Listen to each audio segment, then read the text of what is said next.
बड़ी खबर आ रही है। सपा सांसद जियाउर रहमान बर्क के घर पहुंचा है बुलडोजर। नाली पर बनाई सीढ़ियों को तोड़कर अतिक्रमण हटा रहा है बुलडोजर। इस वक्त की बड़ी खबर, सपा सांसद के घर चला है बुलडोजर। नाली पर बनाई गई सीढ़ियों को तोड़ा गया है और अतिक्रमण को हटाया जा रहा है। सपा सांसद जियाउर रहमान बर्क के घर बुलडोजर पहुंचा है और सीढ़ियां बनाई गई थी नाले को घेर करके, तो ये अतिक्रमण का हिस्सा है जिसको बुलडोजर तोड़ रहा है। सुनील कुमार से अपडेट लेते हैं। सुनील, बताइए, पैमाइश की गई होगी, क्या क्या यहाँ पर अवैध मिला है? देखिए, मैं आपको बता दूं, संभल में इन दिनों अतिक्रमण हटाओ अभियान चल रहा है। गली मोहल्लों बस्तियों जहाँ पर एनक्रोचमेंट है, जहाँ पर नाले को कब्जा किया है, सबको बुलडोजर हटा रहा है। इस अभियान के दौरान आज संभल के दीपकसराय में बुलडोजर पहुंचा है, जहाँ सांसद का आवास है। सांसद के आवास के सामने नाली पर बनी हुई सीढ़ियों को बुलडोजर ने तोड़ा है। जी बिल्कुल, तो फिलहाल नाले के ऊपर सीढ़ियां बनी थी, उसे तोड़ा गया। इससे पहले बिजली का मीटर बदला गया और ये पाया गया कि 6 महीने तक 0 यूनिट आई उनके बिजली के बिल में। उसे लेकर भी किस तरह का विवाद हुआ? सुनील, विस्तार से बताइए।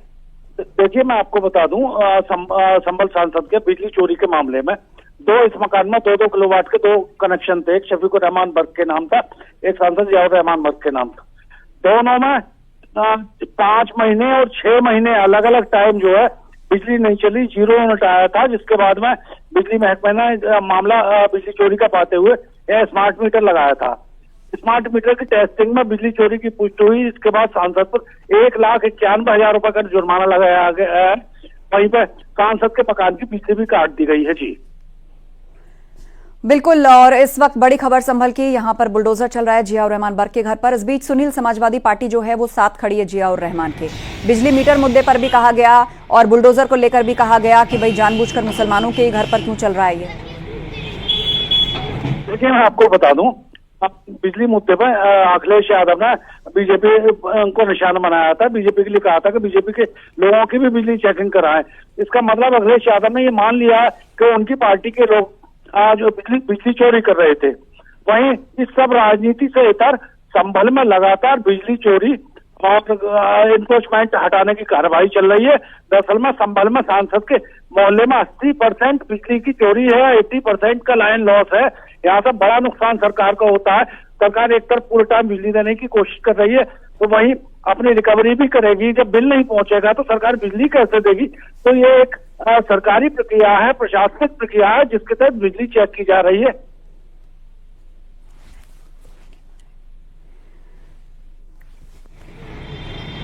बिल्कुल, और फिलहाल तस्वीर दिखा रहे हैं हम कि किस तरह जियाउर रहमान के घर पर बुलडोजर चला है और नाले के ऊपर उनके घर की तरफ से सीढ़ियां बनाई गई थी। और सुनील, अगर बात की जाए जियाउर रहमान के जिस घर को हम तस्वीर में दिखा रहे हैं, दरअसल इसका कौन कौन सा हिस्सा चिन्हित किया गया है जिस पर बुलडोजर चल सकता है? इसे लेकर क्या शिकायत पूर्व में की गई थी कोई? देखिए, ये वही वाला पोर्शन है जिसके लिए नोटिस प्रशासन ने दिया हुआ था। इसका नक्शा पास नहीं था मकान का। वैसे पूरे मकान की अब तक ये पुष्टि नहीं हुई है कि पूरे मकान का नक्शा पास है। सांसद के मकान के 2 पोर्शन है। ये वाला पोर्शन है जिस पर के प्लास्टर नहीं है, अभी जो निर्माणाधीन है, के अंदर वाला है, वो सांसद जियाउर रहमान बर्क के नाम है। अब बड़ा सवाल ये है कि आखिर बुलडोजर कार्रवाई और बिजली की कार्रवाइयां सांसद के खिलाफ लगातार हो रही हैं। सांसद, उनके पिता समेत 2 लोगों के खिलाफ पिछले एक दिन में 2 मुकदमे लिखे गए थे। वहीं सांसद का परिवार बिजली चोरी में शामिल पाया गया है, जिसके बाद प्रशासन की नजर टेढ़ी हुई है और प्रशासन ने बिजली काटी है और बाकी कार्रवाइयां की जा रही हैं। जी बिल्कुल, बाकी कार्रवाई की जा रही है, बिजली भी काटी गई है। तो क्या ये पूरा मकान ही ध्वस्त किया जाएगा? अब आगे क्या होगा सुनील? देखिए, इस संबंध में भी स्थिति बहुत साफ नहीं है। इसके लिए प्रोसेस है। प्रशासन ने 1 नोटिस दिया है, 2 नोटिस दिए हैं, उसके बाद जवाब देने की प्रक्रिया है।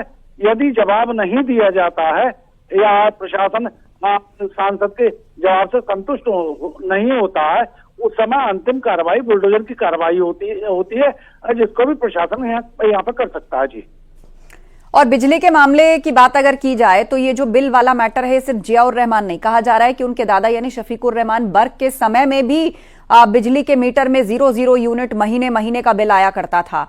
तो ये बिजली चोरी का जो आरोप है ये बहुत पुराना है, लेकिन अभी तक इस पर कार्रवाई नहीं हुई थी। देखिए, ये खुलासा दिसंबर से सामने आया है। दिसंबर 2023 में भी 1 महीने में 0 बिल आया है। बाकी अगर 2024 की बात करें तो दादा पोते दोनों के बिल में कुल मिलाकर 11 महीने जीरो बिल आया। भाई सांसद का जो बिजली कनेक्शन है उसमें बहुत ज्यादा यूनिट नहीं दिखाई दे रहे हैं, बाकी जो महीने हैं उसमें भी 25, 30, 35 इतने ही यूनिट दिखाई दे रहे हैं। तो निश्चित रूप से मामला ये बिजली चोरी। बिल्कुल बिल्कुल। और अब बुलडोजर चला है और मकान भी कराए जो है वो बनाया गया, इस तरह का आरोप है। तो कुल मिलाकर फिलहाल अतिक्रमण का ये सीढ़ियों वाला हिस्सा बुलडोजर से हटाया जा रहा है। शुक्रिया सुनील।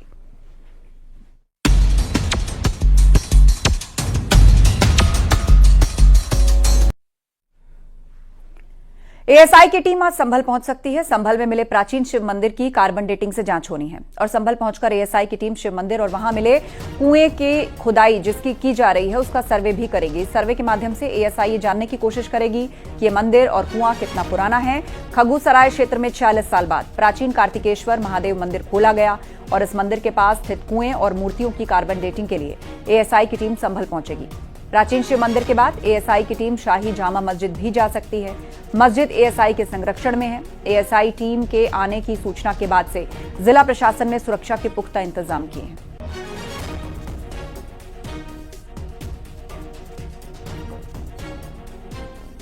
और इस बीच संभल में मिले प्राचीन शिव मंदिर और उसके परिसर में स्थित कुएं की कार्बन डेटिंग के लिए एएसआई की टीम जल्द ही सैंपल लेने के लिए पहुंच सकती है।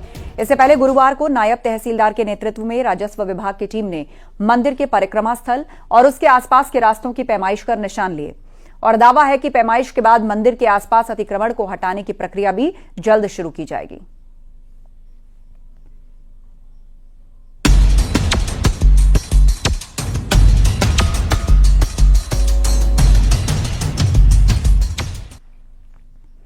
सत्र के अंतिम दिन सदन की कार्यवाही शुरू होते ही हंगामे की भेंट चढ़ गई और हंगामे को देखते हुए लोकसभा की कार्यवाही शुरू होने के कुछ देर में ही अनिश्चितकाल के लिए स्थगित कर दिया गया।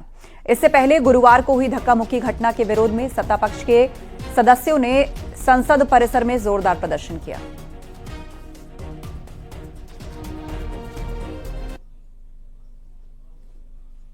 तो विपक्ष का हंगामा, कार्यवाही स्थगित। सदन शुरू होते ही विपक्ष ने हंगामा शुरू कर दिया, जिसके थोड़ी देर बाद सदन को स्थगित कर दिया गया। धक्का मुक्की पर फुल सियासत इस वक्त चल रही है। लोकसभा की कार्रवाई को स्थगित कर दिया गया है। इससे पहले गुरुवार को धक्का मुक्की जो सदन के बाहर हुई, उस घटना के विरोध में सत्ता पक्ष के सदस्यों ने संसद परिसर में जोरदार प्रदर्शन किया। बीजेपी के 2 सांसदों को चोट आई।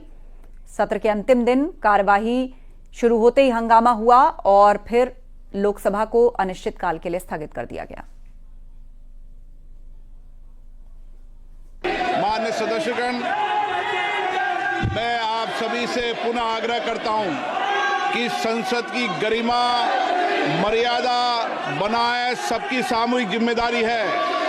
संसद भवन परिसर में किसी भी द्वार पर किसी भी तरह का धरना प्रदर्शन करना उचित नहीं है। आप सभी को इस विषय पर नियमों की अनुपालना करना सुनिश्चित करना पड़ेगा। मैं पुनः आग्रह करता हूं, इसको गंभीरता से लें और किसी भी स्थिति के अंदर द्वार पर और परिसर पर प्रदर्शन न करें, नहीं तो संसद को उचित कार्रवाई करनी पड़ेगी।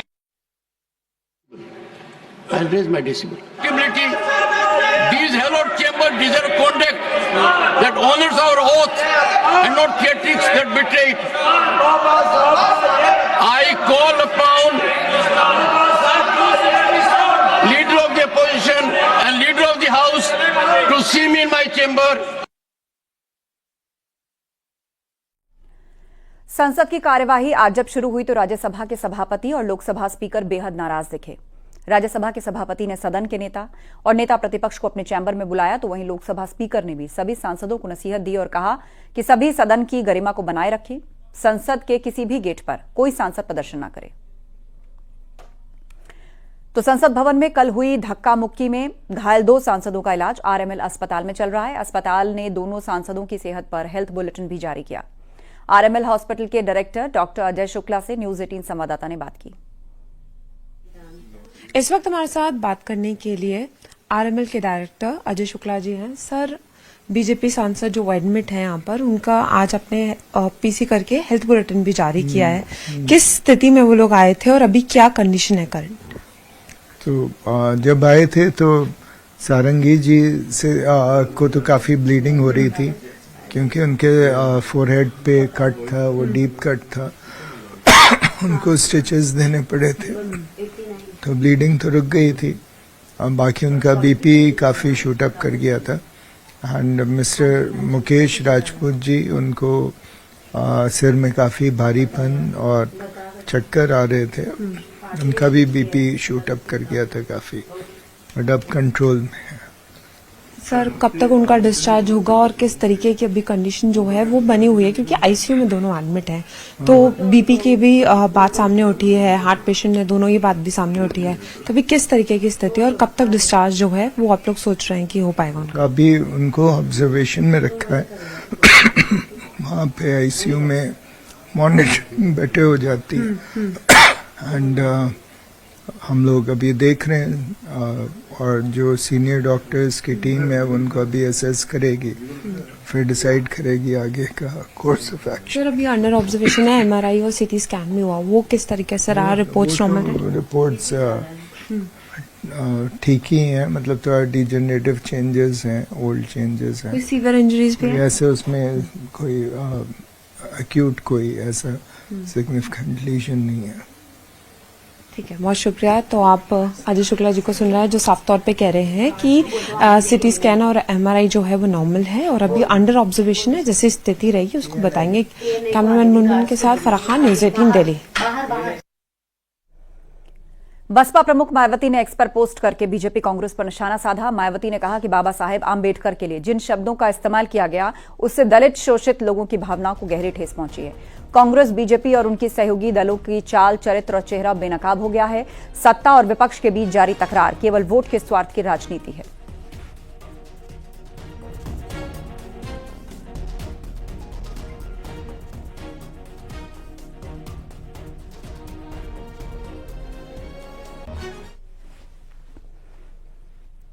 और खबर दिल्ली से, धक्का मुक्की केस से जुड़ी बड़ी खबर है। सपा नेता रामगोपाल यादव का विवादित बयान सामने आया। बीजेपी सांसदों की चोट को बताया फर्जी। सांसदों को फर्जी भर्ती कर इलाज किया जा रहा है। क्या डिमांड कर रहे हैं और सदन में लगातार बाधा चले, इसको लेकर क्या कहेंगे? जिन लोगों ने झूठी रिपोर्ट राहुल गांधी के खिलाफ लिखाई है उनके खिलाफ कार्रवाई होनी चाहिए और सही एक बोर्ड के जरिए जांच होनी चाहिए इनके चोट लगी है कि नहीं लगी। अब उनके 2 सांसद हैं, वो अस्पताल भी गए हैं, क्या उस पर भी आपको सवाल उठता है? बिल्कुल उठता है सवाल, बिल्कुल है। डॉक्टर लाल वो क्या होती बीटाडीन लगा के पट्टी बांध दो, चोट लग गई। और कानपुर से बड़ी खबर है। ग्वालटोली नाले के आसपास अतिक्रमण हटवाने पहुंची महापौर प्रमिला पांडे। सीसामऊ विधायक नसीम सोलंकी ने 1 हफ्ते की मोहलत मांगी।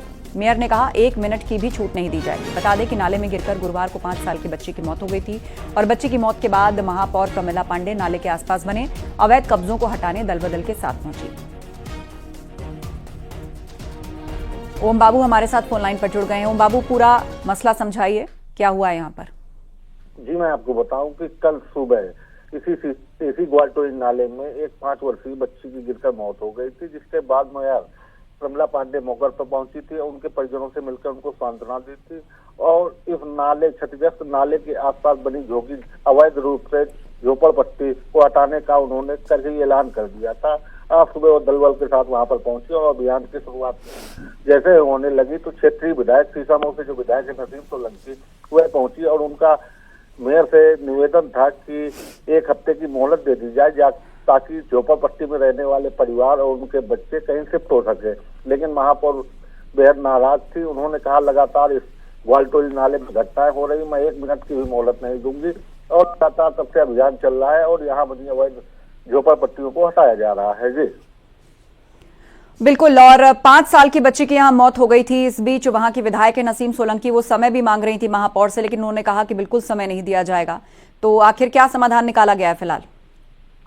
फिलहाल अभियान लगातार जारी है और महापौर ने ऐलान किया है कि यहाँ जितने भी अवैध कब्जे हैं उन्हें हटा दिया जाएगा और उसके बाद जो ये ग्वालटोली नाल क्षतिग्रस्त नाला है इसके आसपास 8 फीट की दीवार बनाई जाएगी ताकि दोबारा किसी तरह की दुर्घटना न हो। बता दूं मैं, ये नाला बहुत ही बड़ा नाला है, ग्वालटोली नाला, जहाँ पर कई मोहल्लों का पानी यहाँ से होकर फिर आगे ट्रीटमेंट प्लांट की ओर जाता है। लेकिन इस नाले में एक बार स्लैब डाली गई थी, लेकिन जगह जगह स्लैब टूट गए, जिस कारण आए दिन यहाँ दुर्घटनाएं घटती है। इसके मद्देनजर महापौर ने स्थायी हल ढूंढने का प्रयास किया है। उनका कहना है कि सीसामऊ से लेकर ग्वालटोली तक इस नाले के अगल बगल दीवार खड़ी की जाएगी और यहाँ पर किसी प्रकार के अवैध बस्तियां नहीं रहेंगी, क्योंकि बस्तियों में खेलने वाले तमाम बच्चे, छोटे बच्चे आए दिन नाले में गिर जाते हैं, जिससे उनकी मौत हो जाएगी। जी बिल्कुल, जानकारी के लिए शुक्रिया। आप नजर बनाए रखिए।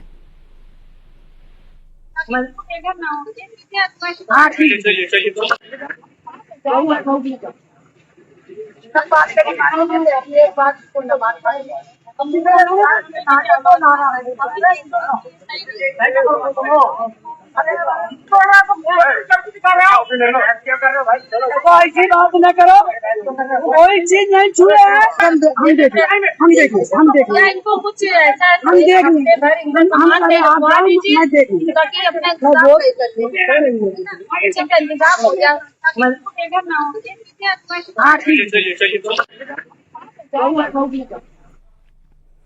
एक देश एक चुनाव के लिए जेपीसी सदस्यों का ऐलान। भर्तृहरि मेहताब होंगे जेपीसी चेयरमैन। लोकसभा से 27, राज्यसभा से 12 सांसद होंगे। एक देश एक चुनाव जेपीसी सदस्यों का ऐलान हो गया है। वन नेशन वन इलेक्शन को लेकर जेपीसी के चेयरमैन होंगे भर्तृहरि मेहताब। लोकसभा से 27 और राज्यसभा से 12 सांसद इसके सदस्य होंगे और चेयरमैन होंगे भर्तृहरि मेहताब।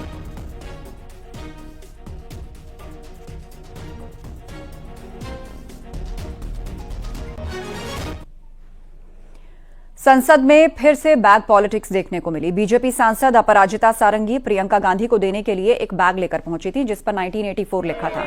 जैसे प्रियंका संसद भवन के मकर गेट पर पहुंची, बीजेपी सांसद अपराजिता सारंगी उनके पीछे गईं। इससे पहले सांसद प्रियंका गांधी ने फिलिस्तीन और बांग्लादेश लिखा बैग लेकर वो संसद पहुंची थी और 1984 लिखकर अपराजिता उनके पास पहुंची। उनको बैग देना चाहती थी अपराजिता सारंगी, बीजेपी एमपी, जिस पर लिखा था 1984।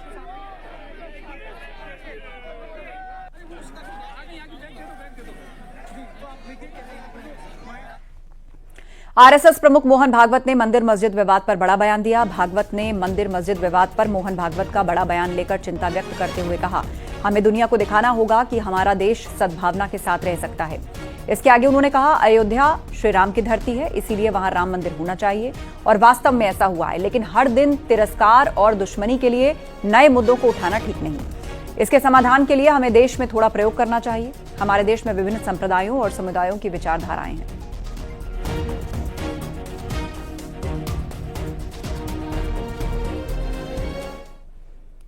आइए अब आपको मंदिर मस्जिद विवाद पर मोहन भागवत का पूरा बयान सुनाते हैं, जिसमें उन्होंने कहा कि हमें दुनिया को दिखाना होगा कि हमारा देश सद्भावना के साथ रह सकता है।